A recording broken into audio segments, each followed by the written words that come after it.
What's up, fans of anime? Today we're gonna see if Solo Leveling Season 2 is good or bad. Now we've broken it down to 7 different categories, and we're both gonna vote in those categories to see if it is good or bad. And at the end of the video, we're gonna tally it up to see the final results. So let's just get started with the first category, which is story. And even though I've read it, I still think the story is bad.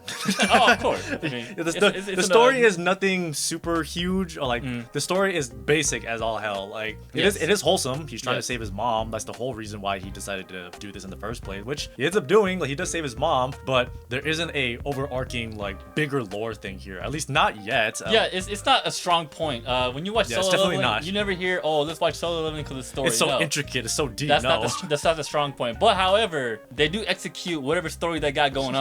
They complete everybody's wishes. Like, we just want this person and this bad guy, and then boom, fight. That's it. Yeah. That's the story. It's simplistic, but like at the same time, we don't want no BS. We don't want no, oh, that was my long lost cousin. If you thought this show was deep and interesting, you gotta watch more anime. Yes, so for me, man, story, I will have to say no, it is not good. Yeah, it's not good. It's bad. So let's get on to the next category, which is the ending. I think this is a pretty good ending. The ending of the season 2. Yeah, season 2. Yeah, I think this is a pretty good ending because yes, he went to like another red gate, and I think that's kind of like a, oh my god, like he's he got stuck in another red gate and he has to do all this stuff. But him getting stuck in a red gate this time around was basically like a same shit different day type thing. So I didn't mind that he got stuck in a red gate. They didn't really like throw out another like plot point that's like more important. Like yes, he's fighting everybody. Yes, he's showing off all this crazy stuff. But they left you off with the whole hunters are born to hunt and all that. So, that little monologue at the end, and it's like no one's trying to stop this hunt while they show off like future characters that might show up. So I'm like, okay, this is a good build up, but they didn't end it in the location that I thought was like super bad. Like, oh my god, like if he had started fighting maybe those two guys that showed up near the end, like the big beast looking guy and the ice guy, the blue guy, whatever. Like if he started fighting those guys, but okay,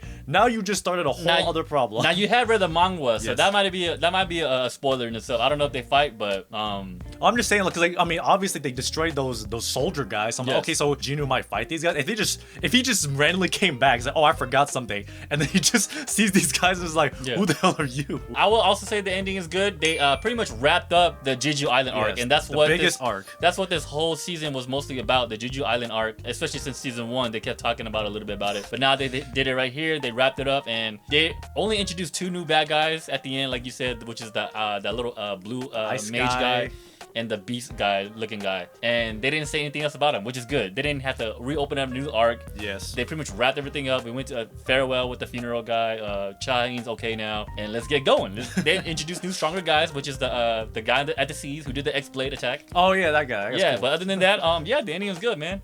And let's go on that to characters. Let's go to characters, man. Now, characters, I will have to say this about Solo Leveling. When we say about characters for animes, we talk about like more than 1 or 2. Yes. Now, if this anime does not have more than 2 or 3 characters, then it is not a good anime for characters. I think you're stretching. It doesn't have more than 1 character. Now, obviously, everybody who watches this knows that the only name we can remember is Jinwoo and or Chain. And I feel like it's not enough to carry this anime. No, it's not. I don't think now, it is. I think Jinwoo is probably the top character of a lot of animes that I've seen so far. However, in terms of the whole collection of characters that they have in here, I do not remember a lot of these characters' names. Nor do I care about these characters. Yeah, the only reason why I know I do care about the friend though, the rich friend. I like him. The brother. I liked him, yes. Yeah, I would say the only reason why I know some of these characters' names is because we've said it so often now that I'd had to remember them, like Beck and Choi. Like, I wouldn't have remembered them otherwise, but like the only person I remember is Genu and Chain. Yeah, so I would have to say the characters are bad. Yeah, I'll say characters are bad. I mean, again, like Genu is the only main important character. Chain in the manhwa did not play that much of a role, and even in the anime, they tried to give her a little bit more, but I still don't think that she was fleshed out like enough to make me say yes. Like the characters are great. So there's only like 1 really good character. So yeah, I think characters are bad. Yes, and moving on from characters, man, let's go to the next category, which is animation. Okay, this is a no-brainer, right? This is no-brainer. No-brainer is the peak anime. Everybody calls it peak animations right here from A1 Pictures themselves. There's no debate for me. There's no debate here. It is this is probably one of the best. This is the reason why you watch it, if I'm being honest. Like, forget the story, forget the ending, forget any of the characters. You want to see something really cool? Well, check this shit out, basically. Pretty much. So let's go on to the next category, man, which is pacing. This is no bullshit. I would say Solo Leveling, when it comes to pacing, this is a casual fan's best friend right here. Yes, this is definitely a casual fan's best friend. This Solo Leveling right here. There is no BS. There's no tropes.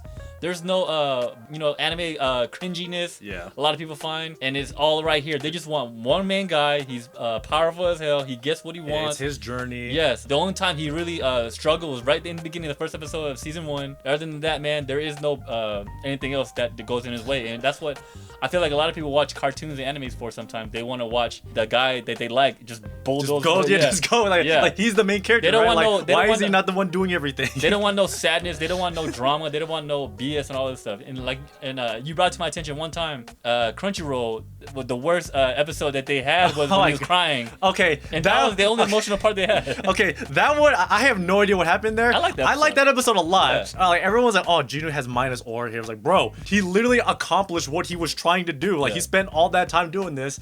And so I will also say, but before let's go back, I will also say that I like the pacing here as well. Obviously, because I read the manhwa, they do leave out like a lot of like details, I suppose, and they just kind of did that all around the place. But like that obviously hurt the story because the story is bad now. But I think pacing wise, it makes it for it's a trade-off. Yeah, it's a trade-off, and like I think.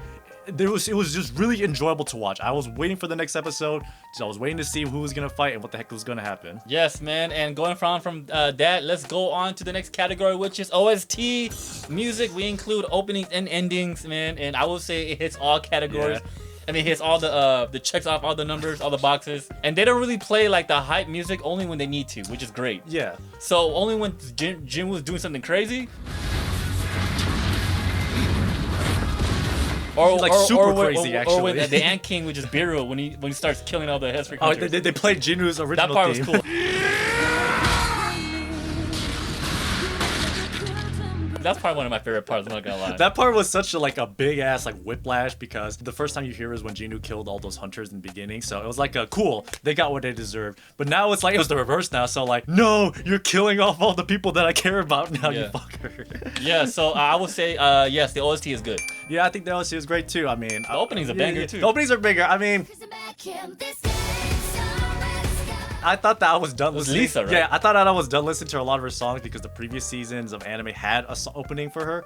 But then I was like, okay, and then obviously she comes back again. I'm like, oh, okay. But something that I did like was, I'm not sure if anyone actually made it to that point, but at the very end of the anime, when Jinwoo says it's time for the next part, they go back and they bring the original first opening from the first season back.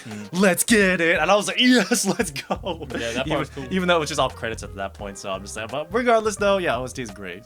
Yes, let's go into the final category that we have for today, which is recommend. Do you recommend this anime? If somebody came up to you, your friend, whoever came up to you, says, do you recommend Solo Leveling? Was Solo Leveling Season 2 be a recommendation? What do you think? To me, this is an easy recommend, and if they came back to me and they said they did not like this, whatever reasoning they give me will give me an idea of what they want to watch. If they come back to me and said, it's too simple, it's too basic, I'm like, okay, fair enough. This was the very reason why I recommended it to you, because some people don't want a super expansive world, multiple characters, that kind of thing. Some people just want to watch something just really fun. And this is really fun. This is a very easy recommend. Yeah, the same for me. This is, like you said, a no-brainer. This might be, and I might be speaking too soon, but so far this is the anime of the year candidate. Yeah. Just going off of the last... off of simplicity. Honestly. Just going off of the previous winter season that we just passed, and even the spring season right now, I don't think anything in the spring is gonna beat it, in my opinion. So we'll have to wait for the fall and the summer. Maybe Demon Slayer might take it over, the movie, I guess. I feel like that might went off a recency bias. Oh, I don't know. We'll see about that, man. But let's stay on track with Solo Leveling, man. But yes, I will recommend Solo Leveling right here, man. All right, now that we went through all the categories, we're gonna tally it up, man, and Solo Leveling Season 2 is good. The only part that is lacking is the characters and the story, which don't really matter in this anime. You don't really care about that. You don't watch a boxing fight because you care about the two people boxing. You care about it because you want to see two people fight each other. Yeah. This is really what this anime entails, essentially. Yes, now that is the objective results right there for Solo Leveling Season 2. So right now, man, we're going to jump onto our subjective results right next, man. All right, so here's our tier list for all the animes that we reviewed so far, man, throughout this year. Right now, we have Solo Leveling Season 2, man. What would you rate Solo Leveling Season 2? So this is purely subjective. So again, I'll put this at best. Yeah, nothing matters anymore. Yeah, nothing matters anymore. This is just how we feel about it. Yes. It doesn't matter if I didn't care about the story. If in the categories it passed all the tests and it was the best, we could put it down as a bad or we can put it as a bad. Just because or vice versa. Just because it's objectively good doesn't mean we like watching it. So where would you put it? I mean, I would put the best. I mean, okay. The reason it was pretty obvious. I read this as it was coming out, like way back when. So this was just something that I wanted to succeed, and to see that it does succeed in like a lot of categories. As far as like the mass audience enjoys watching this. So I'm like, yes, this is great for me. This might be the anime of the year so far. I feel like there's no other debates. Maybe if you really enjoy ReZero season 3. But other than that, I say Solo Leveling season 2 is pretty much concise, straight to the point. There's no BS, and sometimes that's what I want in anime. I'm tired of the drama. I'm tired of all these tropes and cliches and stuff trying like to be deep and romantic like dramas. I'm just. This is it right here, man. This is it. I would say, no contest, it is the best anime so far. That is our objective and subjective view on Solo Leveling season 2. Now, there hasn't been, at least at the time of this video, not confirmed a season 3 yet. I mean, I think they actually went on record saying that they're gonna take a break of it, which I think makes sense. Even in the Manhwa's case, this literally is the end of the first half. Like, this is the end of season 1 for them. So what happens in the next season is gonna be completely new now. Like, they need a whole new backstory. Jinu needs a whole new goal now because his mom is saved now. So I think this is a pretty good place to stop it. If they were gonna keep going, that they would literally have to go all the way to the end. So I don't know when we're getting to the next season 3. I would imagine, I don't know, maybe it could be 2 years. 2 years from now. They might take a long break right here. Yeah, I mean, they kind of went all out for just this. Like Jujutsu Kaisen. Yeah, look at the animations. Usually animations like this, they took a while to make. I know, but like, I feel like in Jujutsu Kaisen's case, because it wasn't done yet, they were kind of like waiting for the manga to finish. But in Solo Leveling's case, it's already done. So the decision to wait is more or less like they probably want to rest, I would assume, because I think most people in their case, like, oh, the media is done, or at least the original media is done. You might as well just finish it up so that you keep the hype train going, kind of thing. So, but if they want to take a break, then I think that's fine. So yes, let us know down in the comments below about what you think, man, about our categories and our tier list.